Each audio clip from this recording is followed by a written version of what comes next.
Hey YouTube, welcome back. This is going to be my first update since the setup of the tank has really been complete. The cleanup crew is in there, the equipment's up and running, all working as intended, so we're looking good there. All the levels in the tank zeroed out about 2 weeks ago. Nitrates I'm taking care of with water changes, so we're looking good there. This video is going to be about my first coral. Now I wrote my first blog entry, and you can find the link to it in the description of this video, and it's about how I chose my first coral. And there'll be a second blog entry that goes up alongside this video that'll look at some other things we talk about today. So please check them out and let me know what you think. So now I want to take a closer look at the first coral I picked, talk a little bit more about it, talk for a second about acclimating corals, and then talk about my observations I had with this coral for the first week or so that I've had it, and what my plans are for the coral. Alright, so let's take a look.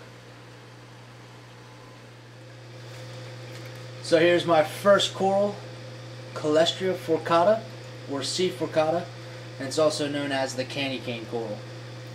Now I chose this coral for a couple reasons, and basically it comes down to it's a hardy coral, and the requirements for the coral aren't that crazy.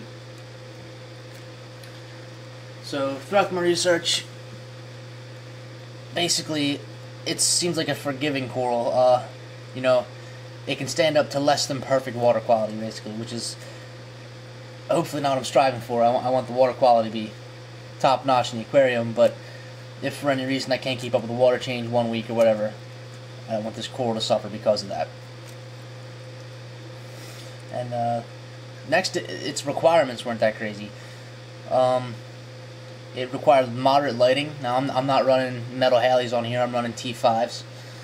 So my lighting's not really that intense, but it, you know, varying levels of the live rock I can get some intense lighting. So I should be able to find an area in this setup where the coral will be able to do well as far as lighting. Now as for water flow, this topic seems like it can be somewhat debatable. Some research says it does well in high flow areas, some says it does well in low flow areas, and it kind of leads me to believe that it can survive in just about any area, and you just got to try and find out where it'll thrive. And I'm running 2 power heads to create a good water flow in there, so I have some pretty vigorous areas and some pretty low current areas, so I should be able to find him an area where it'll do just fine. And then for feeding, it seems like it accepts just about anything that's readily available at a pet store. But the only downside to the feeding is that it seems like it does a lot of its feeding at night. But it also has algae that it grows within its coral structure that it actually feeds on, which is kind of a cool aspect. Now as for acclimating the coral, I had a little trouble trying to find a guide on how to do it. There really isn't any concrete way on how to acclimate a coral. Basically what I did was I floated the bag, the coral came in and equaled out the temperature. Then I cut the top off the bag and slowly introduced some aquarium water over about 45 minutes. Then I put a PVC union fitting at the bottom of the tank, just rested it in the sand. I'll show you here. And then I placed the coral on top of it to hold it steady. So that was my acclimation process, but it did bother me that I couldn't find any other acclimation process. I did find some steps on how to photo acclimate a coral, but they didn't seem like realistic steps after you have multiple corals in the tank, because it sounds like it somewhat requires you to constantly change your life cycle, which I would imagine is not a healthy thing for every coral to undergo. So basically I was going to ask you guys, what do you guys do to acclimate your corals? Is there a better way that I don't know of? And hopefully I can take some suggestions, do some more research, and come up with my own guide on how to acclimate a coral. So if you want, you can let me know how you guys do it. And so the last thing I want to talk about with you here is my observations and my plans for this coral in the future. Right now it doesn't look like the coral is completely opening up.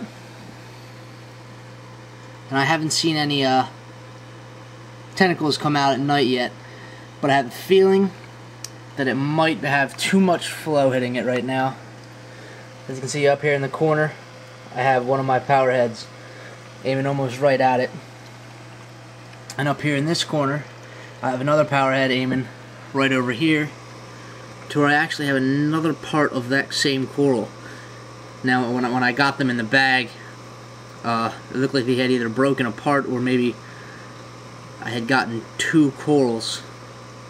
But either way, I'm not complaining right now because I'm going to experiment and kind of put them both in different areas. And so this one I'm probably going to keep where it is right now. It has a nice crevice in the live rock there where it's sitting. And this one over here, I plan on moving to up in this area. Now there's some good circulation there, but the power heads aren't hitting it directly.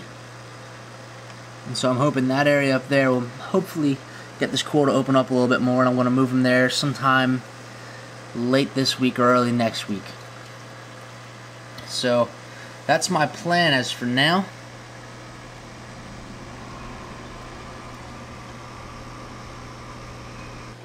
So that's pretty much going to do it for this video. It's a pretty short update, but just wanted to take a look at those corals as I got them in there, and then hopefully as I get more livestock in the tank, more corals, we'll do some more videos on them, and we'll keep checking back with this sea Furcata and see how it's doing.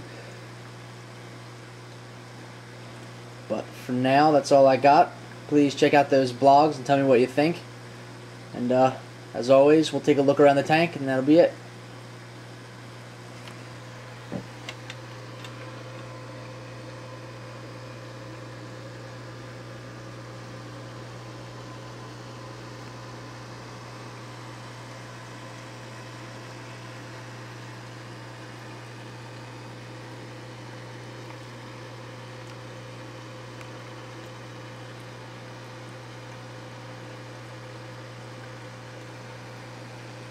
Alright, thanks for watching.